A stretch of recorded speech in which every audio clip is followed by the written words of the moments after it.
Well, the fires are out on the streets of Ferguson. As we look live, police and National Guard prepare for another night of possible unrest. The governor just announced about 2,200 additional National Guardsmen will be in the city tonight. We were with you on the air last night as tension from the grand jury decision turned violent.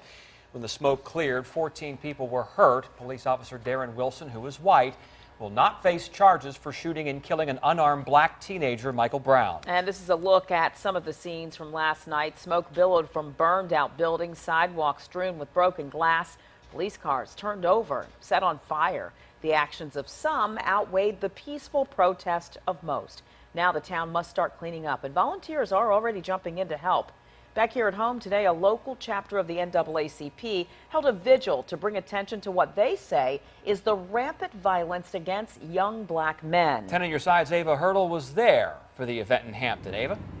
Tom, this vigil came together on short notice. More than 75 community leaders and others heard messages of hope.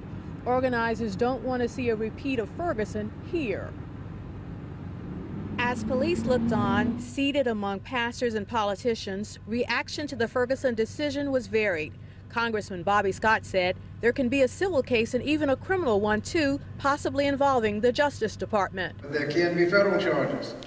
You remember the Rodney King situation where the police officers were acquitted of state charges but convicted of federal charges. This after a Ferguson grand jury did not indict a white police officer accused in the shooting death of an unarmed black teen. It was clear that it was a slap in the face. Hampton NAACP President Gayleen Canointon went on to tell us this. The importance of us as citizens, that we have a relationship with the law enforcement and law enforcement have a relationship with us, so that we won't have what have happened in Ferguson happen here in Hampton Roads.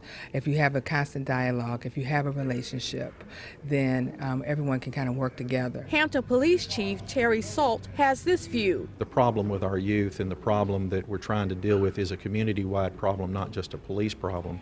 We should be able to intervene in these situations before it ever gets to the confrontation on the street between a youth and a police officer.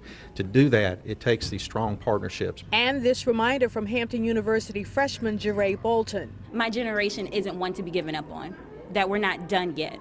That just because this has taken place, it doesn't mean that you can lose faith in us, because we're still here. She and everyone else expressed dismay at the violence that resulted after the Ferguson decision. And while the nation is focused on Ferguson, the hope is for positive change in our communities. Live in Hampton tonight, Ava Hurdle, 10 on your side.